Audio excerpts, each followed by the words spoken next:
y vamos avanzando. Bueno, muy bien. ¿Cuál es la siguiente parte? La siguiente parte es esta que se llama la integral definida. ¿Sí? Todo lo que hemos visto nos va a servir. De hecho, prácticamente este tema ya se puede decir que hemos visto, yo creo que un 90%. Ya nada más vamos a, pues a formalizar algunos conceptos y es lo que vamos a hacer. Fíjense bien. En la sección anterior vimos que el área bajo la gráfica de una función continua no negativa sobre un intervalo AB, vean que es un intervalo cerrado, se definía como el límite de una suma. En esta sección veremos que este mismo proceso límite conduce al concepto de integral definida. Supongamos que tenemos y igual a x una función definida en el intervalo cerrado AB. Lo que vamos a hacer es dividir el intervalo AB. Recuerden que este intervalo está sobre el eje X. En n subintervalos. Esto ya lo hicimos. Cada subintervalo obviamente va a tener o va a estar definido por dos valores, donde uno va a ser su extremo superior y el otro el extremo inferior. De tal suerte que cada subintervalo tiene un ancho que es el valor superior menos el valor inferior. Esto también ya lo hemos visto. Y entonces, vamos a dividir el intervalo de AB en valores que van a ir desde x0, luego x1, x2, así hasta el final que es B. Esto ya también lo hicimos, ¿sí o no? La colección de estos números se denomina partición. También ya hemos utilizado este concepto de partición, ¿verdad? La partición va a depender de dos cosas principalmente, del intervalo, del intervalo sobre el cual vamos a sacar esa área, y el tamaño o el número de subintervalos. ¿Sí? Recuerden que esto nos definía el número de rectángulos. ¿Sí? Y este delta X, pues viene siendo el ancho de cada subintervalo, que geométricamente era la base del rectángulo. ¿Sí? Entonces luego nos dice, esto es norma, esta doble barra significa norma. Sea norma de P el mayor número de n anchos de los subintervalos, aquí está, fíjense, se denomina norma de la partición. Lo que vamos a hacer es escoger un valor muestral de cada subintervalo. ¿Sí se acuerdan que esto ya lo vimos? Ese valor muestral puede ser cualquier valor que se encuentre en cada subintervalo. Y habíamos dicho que los que comúnmente se utilizaban era el más grande, el más pequeño o el de en medio. ¿Sí están de acuerdo? Por ejemplo, puntos de muestra o valores muestrales, miren, aquí está. Y entonces, ahí está. Cuando hacemos esta suma, que viene siendo estos rectángulos, ¿por qué? Porque esta es la base del rectángulo y la función evaluada en el valor muestral nos da la altura. Aquí está el área de un rectángulo base por altura, y entonces yo estoy sumando las áreas de esos rectángulos, ¿verdad? Que yo voy a obtener al realizar la partición.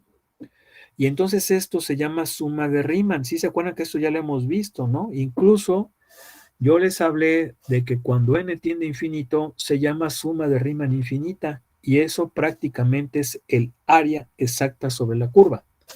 Cuando no es infinita, pues obviamente sigue siendo una suma de Riemann, pero va a ser solamente una aproximación, ¿sí?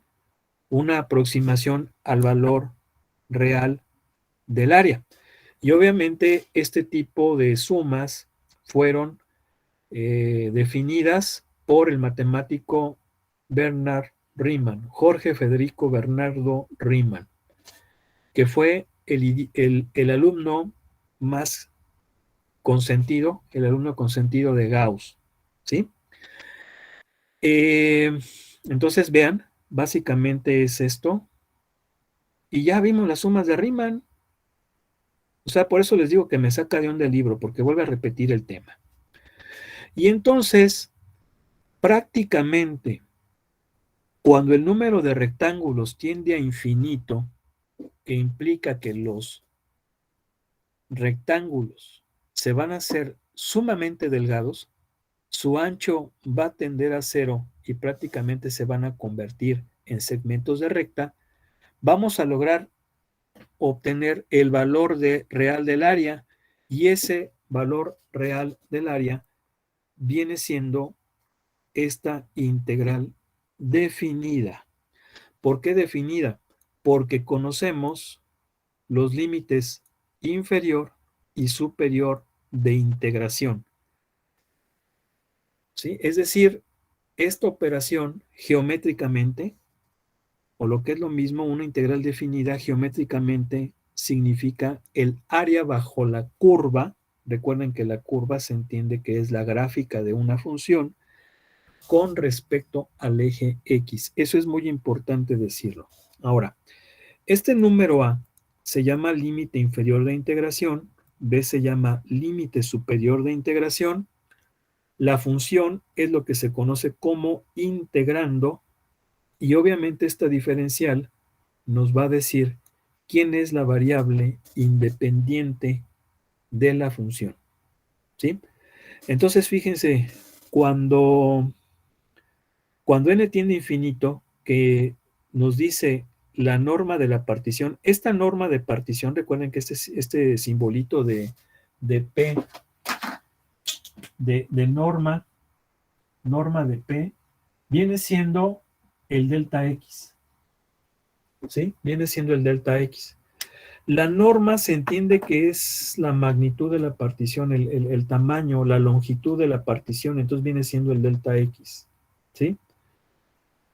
Entonces, si n tiende a infinito, prácticamente estas cosas tienden a cero, por eso aquí maneja eso. Y si se fijan, esta suma de Riemann, pues va a ser la integral. ¿Estamos de acuerdo? Luego. Sí. Aquí unas cosas muy importantes. Fíjense muy bien. Acuérdense que el día de ayer creo que hicimos una suma de Riemann con la función coseno. ¿Sí están de acuerdo, no? Sí. Ok, no hay ningún problema. Utilizamos una partición de 4. Pero la pregunta es, ¿hubiéramos podido haber hecho una suma de Riemann infinita? Es decir, que n tendiera a infinito con esa función. Y la respuesta es sí, pero hubiera sido sumamente difícil de hacer.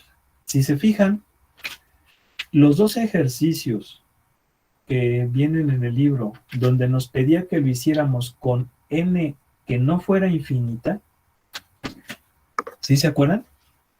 Fue la de 1 sobre x, ¿sí recuerdan o no?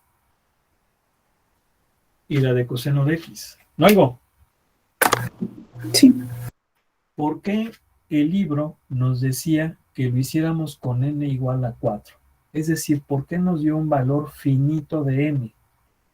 Y no nos dijo que las hiciéramos con n a infinito para que fuera propiamente la suma de Riemann infinita y nos diera el área real.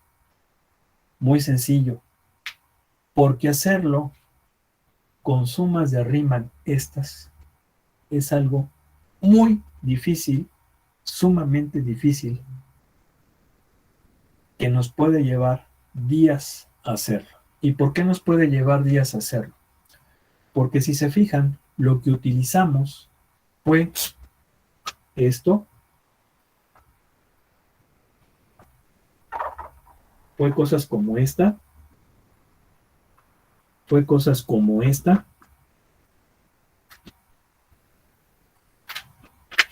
perdón, le voy a poner en vez de IK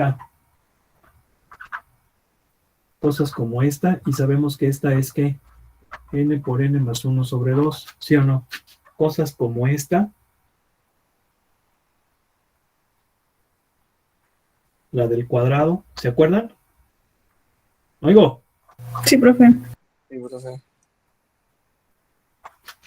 Y la de la cúbica, ¿se acuerdan que también estaba la de la cúbica, no? Ahí en las formulitas del libro. ¿Oigo?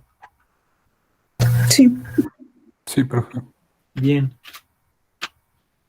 Nosotros hicimos las sumas de Riemann utilizando estas sumatorias. Y si se fijan, estas sumatorias solamente tienen polinomios. K a la 0 K a la 1, K al cuadrado, K cúbica, no teníamos la de K cuarta, no teníamos la de K quinta, ni de ahí en adelante.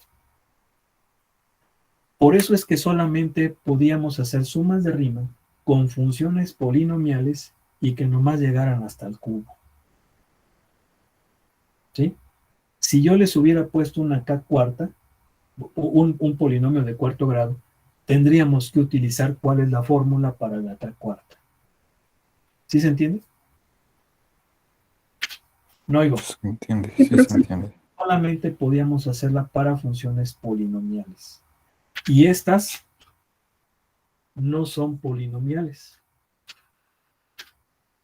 No son polinomiales. Entonces hacerlo por Riemann, complicadísimo. De antemano aquí hay que aplicar muchísimas identidades y va a quedar una cosa horrible. Y lo mismo acá. Entonces por eso es la razón que ahí sí nos dio un valor finito de n. Ya con ese valor finito de n, pues ahí sí ya estuvo bien padre, ¿no? Ya nada más ahí, pues es esto y ahora le sustituimos y sumamos. ¿Sí o no? Sí, profe. Bien, ahora vamos a ver aquí estos conceptos que son muy importantes. ¿Sí me hicieron la tarea? Sí, profe. Sí, Sí, Nada más dijimos que eran 15, ¿verdad? ¿O 10? 15. 15. Bueno, ok. Sí, digo, ya después reflexioné y dije, se me puso la mano, ¿no? ¿Sí o no? Sí. Sí, eran muchas. Y dije, no, más que, dije 10. Dije, no, bueno. Órale. A ver, teorema 1.2.1. Continuidad implica integrabilidad. Fíjense bien, esto es muy importante, ¿eh? Es muy importante. El tema de continuidad ya lo vimos en cálculo diferencial. A ver, ¿quién preguntó algo? Adelante. ¿Alguien preguntó? ¿Levantó la mano ya? ¿No? Luego, No, profe. se escuchó el sonidito. Acuérdense que la continuidad de una función es de esta forma. Decimos que una función es continua en x igual a a. En x igual a a, sí, solo sí. Número 1, el límite cuando x tiende a a de f de x existe. ¿Se acuerdan? Y la segunda, que la función en a esté definida. Y la tercera, que el límite sea igual a la función evaluada en el valor. ¿Sí o no? Muchos libros prácticamente todo lo resumen la continuidad en esta, en la tercera. Porque obviamente para que se cumpla esto, las otras se deben de cumplir. Entonces sí podemos definir de forma reducida como continuidad esto de aquí. Ahora, si para una función se cumple esto en toda x que pertenece al intervalo de a a b, bueno, obviamente aquí tiene que ser abierto. ¿Por qué tiene que ser abierto? Porque están de acuerdo que en los extremos no existe límite, ¿verdad? Y no existe límite porque no va a haber límite para el inferior por la izquierda y para el superior no va a haber límite por la derecha. ¿Se acuerdan en eso, no? Luego. Más o menos. Por eso es que no, ahí se debe de definir abierto. Entonces, si se cumple esta condición para toda x que pertenezca en el intervalo de AB, decimos que la función es continua en ese intervalo. Y sabemos que didácticamente eso significa que al trazar la curva no separo el lápiz del cuaderno. ¿Sí se acuerdan? No oigo. sí, profe, de eso sí me acuerdo bien. Ok. Entonces, fíjense bien. Lo que nos dice este teorema es que si f es continua en un intervalo cerrado, aquí sí lo cierra, Entonces, esa integral definida existe, es decir, f es integrable en el intervalo. El tema de continuidad es bastante importante. ¿Por qué? Porque ya dijimos que para que una función sea derivable, tiene que ser continua. Para que una función sea derivable en un valor, tiene que ser continua. ¿Y por qué tiene que ser continua? Porque la derivada es un límite también. Entonces, si no existe continuidad, no se va a cumplir la propiedad del límite. ¿Sí? Entonces, si se fijan, toda función derivable debe de ser, toda función derivable en un valor debe de ser continua en él, pero no al revés. Es decir, no toda función continua en un valor es derivable. ¿Sí? Lo mismo sucede con la integral y de hecho ahorita vamos a checar algunas cosas que viene aquí. Condiciones suficientes para integrabilidad. Dice, si una función está acotada sobre el intervalo cerrado de AB, es decir, si existe una constante positiva B, tal que el negativo de B sea menor o igual que f de x, menor igual que B, para toda x en el intervalo, y si tiene un número finito de discontinuidades, entonces f es integrable sobre el intervalo. A ver, vamos a entender esto, porque es importante. Pongan atención. Para que una función sea continua, lo que acabamos de ver, para que sea integrable, tiene que ser continua. ¿Están de acuerdo? Oigo. Sí. Bien, esta prácticamente es una función continua. ¿Sí están de acuerdo? No oigo. Sí, sí, sí. Entonces, pues es integrable. Obviamente es integrable en ese intervalo. Y de hecho, esta integral me va a dar el área bajo la curva.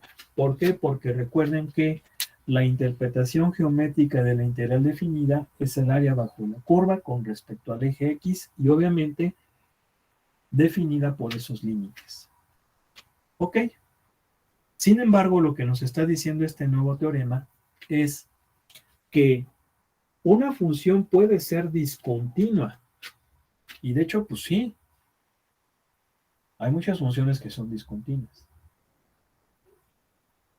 Pero para que sea integrable esa función que no es continua, debe de ser un número finito de discontinuidades.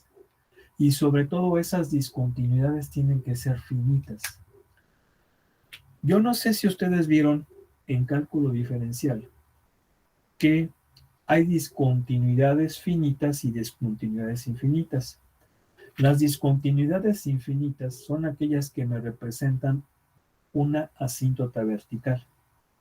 Y las discontinuidades finitas son aquellas que representan un punto de discontinuidad. ¿Sí se acuerdan en eso?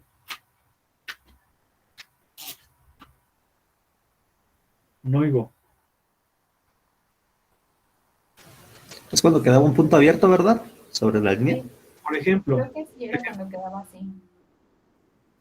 a ver, por ejemplo, miren, vamos a suponer que tenemos esto.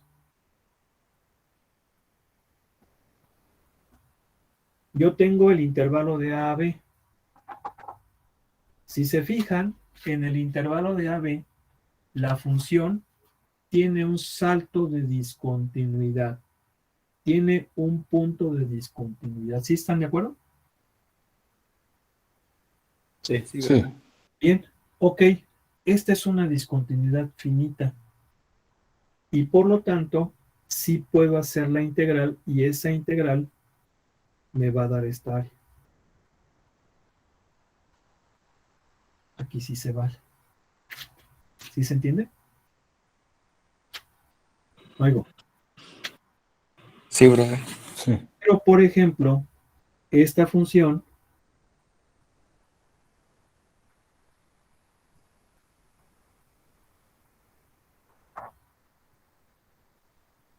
aquí en x igual a, en este valor de x, tiene una discontinuidad infinita, ¿ya se fijaron? Porque eso tiene una asíntota vertical, ¿sí o no? ¿No oigo? Sí.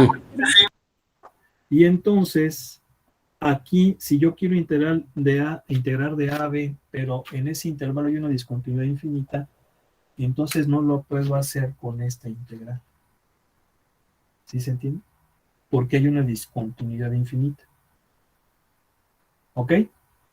De la misma manera, si una función tiene muchas discontinuidades de salto, pero son muchísimas, pues tampoco se va a poder, tiene que ser un número finito. Es decir, para que se puedan integrar siendo discontinuas, tiene que ser discontinuidades finitas de esta forma, pero no infinitas, que son las que tienen asíntota. Este tipo de integrales sí existen, de hecho se llaman impropias y las vamos a ver más adelante. Dios mediante. Luego. Sí, profe. Bueno, Creo que sí, profe. pues miren, ya se acabó la clase. ¿Qué nos falta? Nos falta mucho todavía de teoría, aunque estas cosas ya las ya las dominan, ya nada más hay que repasarlas. Y pues bueno, vamos a dejarle aquí. Pues ahí está ¿cómo se llama? Nuestro canal, bueno, nuestro grupo de WhatsApp, ya saben, por ahí pueden preguntar. Lo mismo también, sabemos que pues ahorita, dada la situación